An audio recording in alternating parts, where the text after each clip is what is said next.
네, 구독자 시청자 여러분 반갑습니다. 박 작가입니다. 자, 오늘 주말이네요. 토요일입니다. 다들 평안하게 잘 보내고 계시죠? 어제 좀 중요한 지표들이 몇 가지가 발표됐는데 아주 고용 지표들이었는데 결과가 아주 이상하게 나왔어요. 그래서 이제 여러 가지 결과들이 좀 혼재돼서 나왔는데 이거를 연준에서는 어떤 식으로 이제 해석을 하고 있고 그리고 이거를 또 월가에서는 이 투자자들은 어떤 식으로 해석을 했는지 그런 부분들을 한번 알아보고요. 지금 현재 이제 비트코인이 계속해서 지지부진하고 변동성도 좀 많이 줄어들고 있는 모습들인데 이게 향후에 어떤 식으로 또 나아가게 될지를 좀 알아보겠습니다. 자, 그리고 지금 이더리움은 비트코인에 비해서 조금 더 고래들의 유입이 좀 활발하게 일어나는 듯한 시그널들이 나오고 있는데, 자, 그런 부분들도 이제 포함을 해서요. 전체적으로 시장의 전망들을 한번 알아보도록 하겠습니다. 네, 어제 미국 3대 지수는 모두 다 크게 좀 상승하면서 마감을 했습니다. 자, 보시면은 나스닥 1% 정도인데 이 금융주들이 많이 있는 이 다우 지수 같은 경우는 2.12%가 상승을 하면서 마감을 했고요. 그에 따라서 이제 S&P 500은 늘 중간 정도 되거든요. 그래서 1.45%로 마감을 하면서 연 이틀 연속으로 좀 크게 웃는 모습을 보여줬습니다. 네, 이거는 어제 이제 부채한도 협상이 타결된 여파들이 여전히 좀 작용을 한 부분이 있고요. 거기에 덧붙여서 어제 좀 중요한 지표들이 발표가 됐는데 그게 좀 월가의 입장에서 봤을 때는 우선은 좀 긍정적인 시그널로 해석될 부분들이 있습니다. 자, 한번 알아보겠습니다. 자, 어제 발표된 거는 다 중요한 지표들이에요. 자, 첫 번째, 미국의 비농업 고용 지수인데요. 자, 이게 보시면은 이게 집계가 제대로 됐나 싶을 정도로 놀라운 결과가 나왔는데, 자, 보시면은 이전에 29만 4천이었는데 무려 33만 9천 명까지 증가를 했고요. 예측치는 18만 명이었는데 거의 뭐 두 배는 안 되지만 거의 1.7배, 1.8배 정도 상회를 하는 모습들을 보여줬습니다. 그래서 이거는 이제 관계자들도 굉장히 당혹스러운 이제 모습들을 보이고 있죠. 자, 그런데 반면에 이 실업률 같은 경우는 오히려 또 늘었습니다. 일자리가 그렇게 늘었는데 실업률도 또 늘었어요. 그래서 보시면은 이전과 지금 예측치를 모두 다 또 지금 상회를 하는 모습들을 보여주고 있습니다.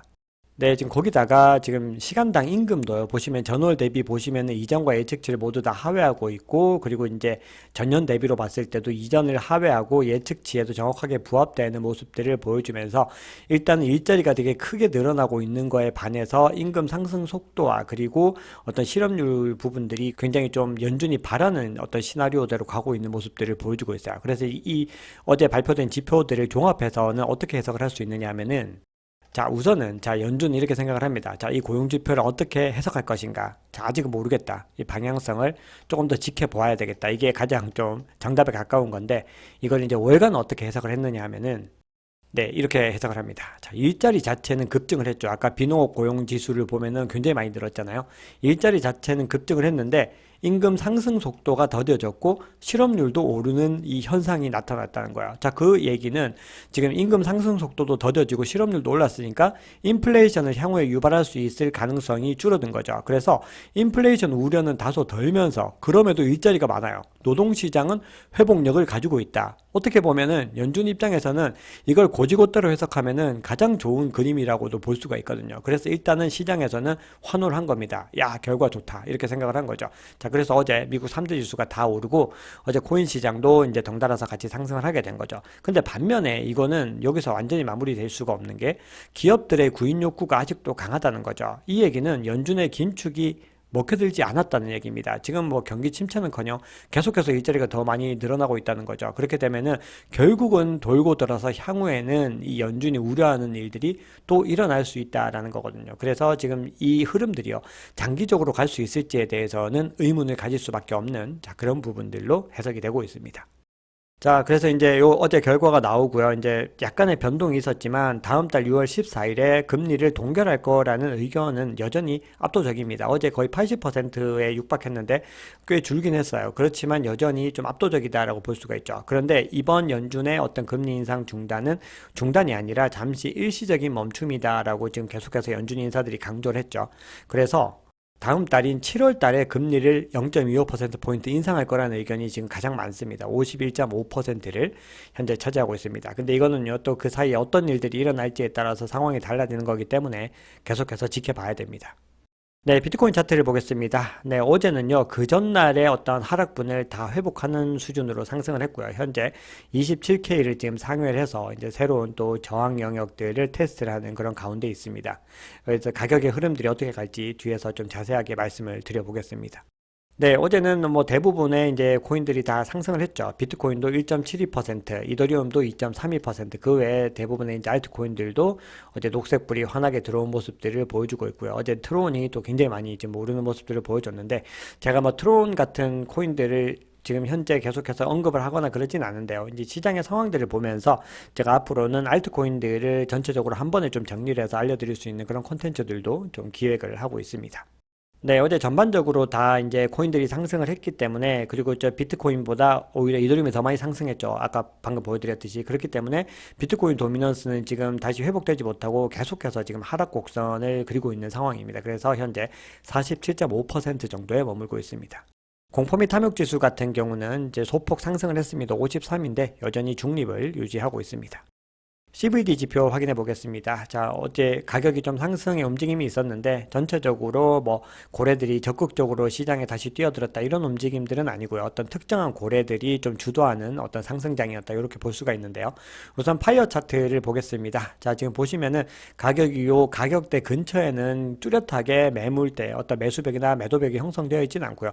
굉장히 좀 먼 곳에 지금 위치를 하고 있는데 현재 매수벽 같은 경우는 25K에 위치를 하고 있습니다. 늘 많은 분들이 강조를 하고 있지만 25.2K, 25K 이 부근이 어떤 중요한 지지 영역이다라고 말씀을 드리고 있죠. 그래서 가격이 만약에 떨어지면 거기까지 내려갈 수 있는 가능성이 있다는 건데요. 지금 거기에 가기 전에 26.5K에서도 지금 하나 이제 매수벽이 좀 형성이 되고 있는 25K보다는 좀 색깔이 옅지만 하나 만들어지고 있는 모습들이 있고요. 매도벽 같은 경우는 지금 현재 28.5K와 29K 부근에서 이제 만들어지고 뭐 그 밑에 28K에서도 계속해서 조금씩 형성이 되고 있는데 가장 뚜렷한 매도벽 같은 경우는 지금 30K에 아주 하얗게 형성이 되어 있습니다. 그래서 여기가 굉장히 강력한 어떤 저항 구간이고 이걸 뚫게 되면은 이 시장의 어떤 가격 흐름 자체가 완전히 달라질 수 있다라는 거를 강조를 좀 드리겠습니다. 자, 그리고 지금 이 CVD 차트를 보시면은 뭐 대부분의 고래들은 여전히 관망을 하고 있습니다. 최근에 가격의 상승을 좀 주도했던 이 구간에서 가격 상승을 주도했던 이 보라색 고래 같은 경우도요. 지금 현재는 계속해서 지금 홀딩하는 모습들을 보이고 있고요. 지금 이번에 가격에 조금 상승을 견인했던 고래들은 이 빨간색 고래였습니다. 이 빨간색 고래가 고용지표가 발표된 이후에 좀 시장에 진입을 해서 가격을 좀 끌어올리는데 영향을 준 부분들이 있고요. 자, 이 흐름이 장기적으로 이어질지에 대해서는 역시나 지켜봐야 되는 부분들이 있고요. 자, 거기에 대해서도 뒤에서 좀 설명을 드려보도록 하겠습니다. 자, 그러면 코인 시장이 어떤 식으로 흘러갈지에 대해서 전반적인 모습들을 좀 살펴보겠습니다. 지금 미국 경제, 특히나 고용 시장이 탄탄하다는 거는 지금 나오는 지표들을 통해서 좀 부인할 수 없는 사실이 됐습니다. 자, 그러다 보니까 연준이 지금 뭐 6월 달에는 잠시 일시적으로 중단을 한다고 하지만 장기적으로 이 금리 기조를 갖다가 이제 뭐 금리를 내린다거나 이런 피보팅의 방향성은요, 아직까지는 좀 요원해 보인다라고 볼 수가 있습니다. 그렇기 때문에 지금 그 문제들은 결국 유동성 공급이 원활하게 이루어질 수 없다라는 결론이 나오고요. 이거는 비트코인과 주식이 중단기적으로는 이제 어떻게 상승을 기대하기가 조금 어려울 수 있다라는 부분들 감안을 하셔야 됩니다. 네, 그럼에도 불구하고 온체인 데이터 상에서는 계속해서 유의미한 변화들이 일어나고 있는 모습들이거든요. 이거는 이제 그 실현 가격이죠. 이게 이제 굉장히 안정화되고 있는 모습들을 보여주는데 이게 이제 계속해서 가격이 크게 상승하기 위해서는 순유입이 계속해서 늘어나야 되는 부분들이 있는데요. 지금 과거에 이제 우리가 크립토 윈터를 겪으면서 이제 그 기간 동안을 보시면 계속해서 순유출이 일어났고 굉장히 빨간 구간에 위치를 하고 있었죠. 그리고 계속해서 지금 위축되는 국면이었는데 지금 보시면은 이제 최근에 이제 평행하게 변화를 해서 이제는 수익과 손실이 거의 이제 대동소이해지는 구간들에 들어왔고요. 그 지금 현재 상태는 지금 순유입이 더 늘어나고 있는 구간으로 가고 있습니다. 자, 그래서 계속해서 유의미한 어떤 상승을 견인할 수 있는 변화들이 나타나고 있지만 지금 이 사이즈 볼륨을 보시면은 자, 요 정도에 지금 머물고 있다는 거예요. 근데 이제 본격적으로 대세 상승장이 일어나려면 어느 정도 규모로 이제 이게 늘어나야 되냐면 이렇게 커져야 된다라는 거거든요. 근데 아직까지 이거는 유동성의 문제가 있기 때문에 계속해서 기다려야 되는 문제들이 있는 거죠. 네, 그리고 제가 한번 소개해 드렸던 자료인데요. 지금 리얼라이즈드 캡 호들 웨이브스라고 해서 지금 손바뀜이 일어나고 있는 또 그거를 이제 온체인 데이터상으로 확인을 해보면 지금 계속해서 이제 단기 투자자, 쇼텀 홀더들이 지금 상승하고 있는 모습들을 보이고 있어요. 자, 이 얘기는 장기 홀더들이 이제 매물을 내놓고 이거를 쇼텀 홀더들, 이제 단기 투자자들이 계속해서 이거를 다시 이제 사서 손바뀜이 일어나는 건데 어떻게 보면 이게 장기 투자자들이 판매를 하는 거기 때문에 나쁜 게 아닌가? 뭐 이렇게 생각하실 수도 있지만 사실 이렇게 가격 변화가 계속 일어나면서 계속해서 가격을 끌어올려야 되거든요. 당연히 장기 보유자들은 본인이 샀던 가격보다 훨씬 더 비싸게 매물을 내놓기 때문에요. 이걸 갖다가 단기 홀더들이 또 사줬다라고 하는 거는 가격이 계속해서 상승하고 있다는 그런 의미로 해석을 할 수가 있습니다. 그래서 지금 보시면은 이 단기 홀더들이 들어올 때 지금 가격이 상승하는 걸 볼 수 있죠. 반면에 장기 홀더들이 더 늘어나는 이 구간에서는 가격이 하락하는 걸 볼 수 있습니다. 그래서 지금 현재 시점으로요, 온체인 데이터로만 봤을 때는 현재 이제 상승장의 어떤 초입으로 가고 있는 자 그런 움직임들이 지금 나타나고 있다는 거예요. 지금 보시면 요 구간들과 상당히 비슷하잖아요. 지금 수치가. 그래서 우리가 지금 계속해서 유동성 문제로 가격이 지지부진하지만 지금 시장은 유의미한 변화들이 계속해서 일어나고 있다라고 보시면 됩니다.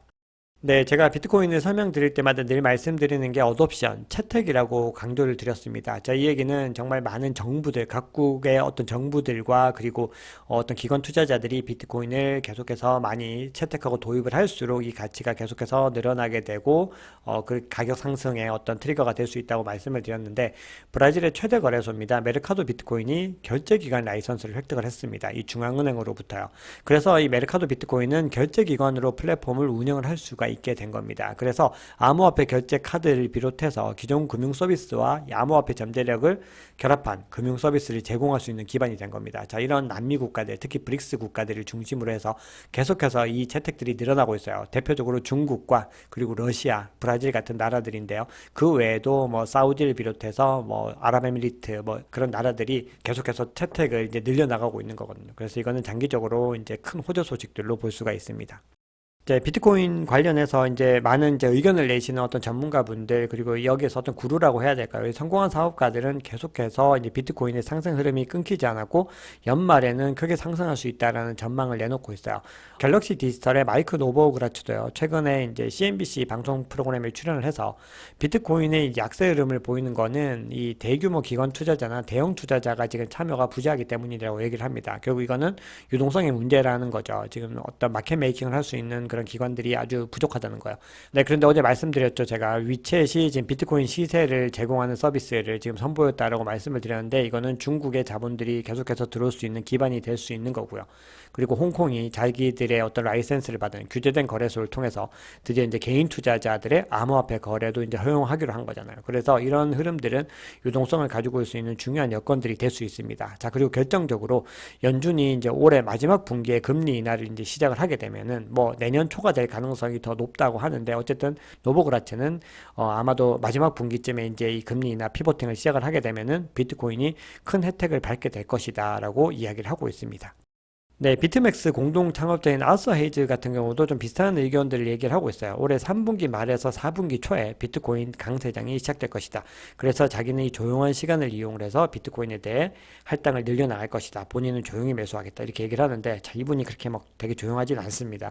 바로 그 전날에도 뭐 바로 7만 달러 신고점을 아마 2025년 6년에 형성할 것이다 라고 얘기를 했었죠. 이런 분들이 이런 스피커 역할을 해줘야지 또 이 시장에 어떤 관심들이 늘어나고 굉장히 시장이 좀 뜨거워질 수 있는 그런 여건들이 됩니다. 자, 근데 여기서 좀 중요한 얘기를 하시더라고요. 자, 인내심이 필요하다. 이것도 제가 늘 또 강조드리는 건데 결국은 일직선으로 올라가거나 내려가는 건 없고 목적지는 정확하지만 경로는 알 수가 없다는 거예요. 위아래로 얼마나 요동칠지는 알 수 없는 건데 결국 우리가 장기적으로 봤을 때 목적지는 정해져 있다라는 거거든요. 그래서 우리는 그 시점을 생각을 하면서 계속해서 비트코인의 수량을 늘려나가는데 집중을 해야 된다. 그게 개인 투자자들은 가장 현명한 판단일 수밖에 없다. 자, 이렇게 강조를 드렸는데 거의 같은 얘기를 지금 하고 계시는 겁니다. 이게 어떻게 보면 이 시장에서 가장 좀 보편화된 투자 방법이다라고도 볼 수 있어요. 네, 이번에는 이더리움 얘기를 좀 해보겠습니다. 자, 이더리움이요. 지금 최근에 바로 한 주 사이에도 지금 어떤 거래들이 급증하고 있는 모습을 보여주고 있는데요. 인투더 블럭에서 이제 제공한 자료인데요. 5월 27일에 1840건 규모의 어떤 대규모 거래가 기록이 되었어요. 트랜잭션이 기록이 됐는데 6월 1일 마감에는 무려 3660, 거의 2배 가까이 늘어버렸죠. 그래서 지금 지난주 한 주 동안에만 해도 거래 활동이 99%나 급증을 했다는 걸 갖다가 보여주고 있습니다. 그래서 지금 뭐 코인베이스 프리미엄 인덱스라든지 아니면은 이제 코인데스크에서 제공하는 이 ETI 같은 어떤 지표들을 보면은 이 이더리움 같은 경우는 지금 훨씬 더 상승의 추세들이 강하다라는 시그널들이 계속해서 나오고 있거든요. 그 제가 한번 지난 컨텐츠에서 말씀드렸는데 그게 여러 가지 다른 자료에서도 지금 확인이 되고 있는 겁니다. 네, 지금 거기다가요. 지금 최근에 가격이 상승했는데도 이더리움 보유자들이 계속해서 자산을요, 거래소 밖으로 옮기고 있는 모습들을 계속해서 보여주고 있습니다. 자, 이 얘기는 이 이더리움의 가격이 상승을 하더라도 이 이더리움을 굳건하게 본인이 보유하고 있겠다라는 의지를 보여준 거라고 볼 수가 있습니다. 그러니까 장기적으로는 더 크게 상승할 것이다라는 믿음에 베팅을 한 거죠. 네, 그리고 지금 이제 이것도 인투더 블록 자료인데요. 지금 이렇게 순유입과 유출의 어떤 비중을 봤을 때 굉장히 강력하게 이제 매물대가 형성되어 있는 구간들을 활용을 해서요. 아마도 지금 이 구간이 가장 강력하게 지지 구간으로서 작용하지 않을까라고 얘기를 하고 있습니다. 현재는 이 지지 구간보다 더 위에 있습니다. 지금 현재 1900달러가 넘기 때문에 지금 그런 상황인데 어쨌든 이더리움의 어떤 가격 전망은 굉장히 긍정적이고 그리고 크게 하락할 수 있는 부분들도 적다라고 지금 얘기를 하는 그런 자료라고 볼 수가 있겠죠. 자, 그리고 지금 5월에 이더리움 월간 스테이킹 유입량도요, 역대 최다를 기록하고 있습니다. 지금 거시경제의 어떤 불안정한 그런 탓들인데요.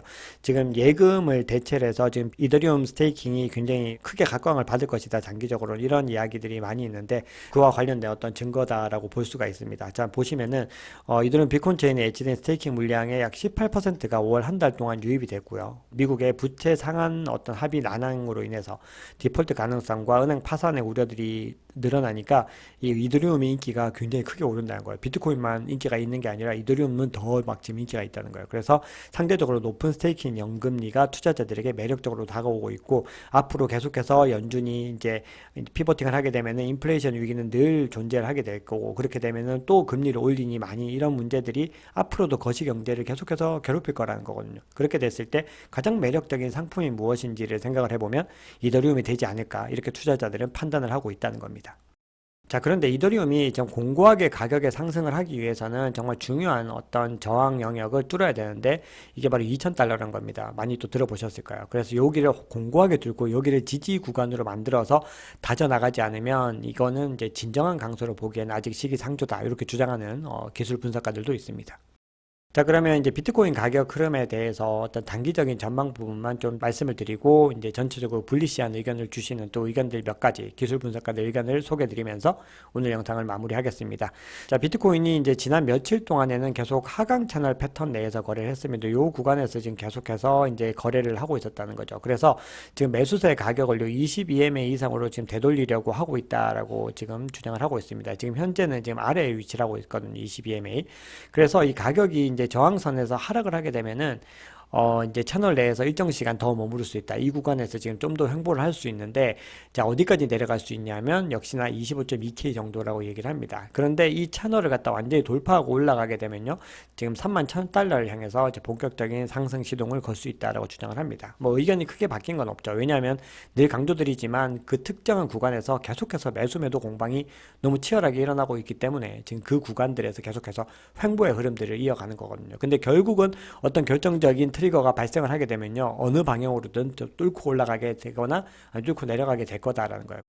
네, 그럼 불리시한 의견들 몇 가지만 살펴보도록 하겠습니다. 네, 스톡머니 리자드 같은 경우는 2013년에서 2017년을 지금 현재와 비교를 하면서 현재 완전히 피크 구간부터 해서 지금 축적되는 그런 구간들이 다 동일하다고 얘기를 하고 있습니다. 거기다가 지금 잠깐 어긋나서 지금 삐져나오는 이 구간들까지도 거의 비슷한 움직임을 보이고 있기 때문에 아마도 이런 흐름들로 가지 않을까. 그래서 이제 조금 하락을 했지만 이제 좀 상승을 하다가 다시 하락을 하고 출동을 할 것이다. 자, 이렇게 주장을 하고 있습니다.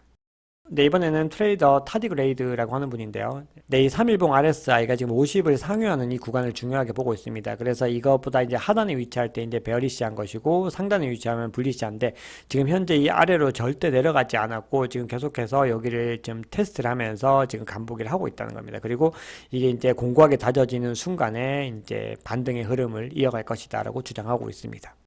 네, 이번에는 머스타치라고 하는 분의 의견인데요. 지금 2019년과 현재를 비교하고 있습니다. 어떻게 보면 시점이 거의 비슷하다고 봐야 되겠죠. 왜냐하면 지금 반감기가 이제 도래하기 바로 딱 1년 전 시점이기 때문에 시기상으로는 거의 동일합니다. 그래가지고 이제 5일봉으로 봤을 때 지금 지지를 받고 올라가는 구간들이나 이제 축적을 하는 구간들이나 리테스트를 하는 구간들이 상당히 유사하더라라는 겁니다. 자, 그러면서 지금 여기서 상승을 위한 지금 움직임들을 하고 있고 이 리테스트가 끝나게 되면은 이제 펌프할 것이다. 상승할 것이다 라고 주장을 하고 있습니다.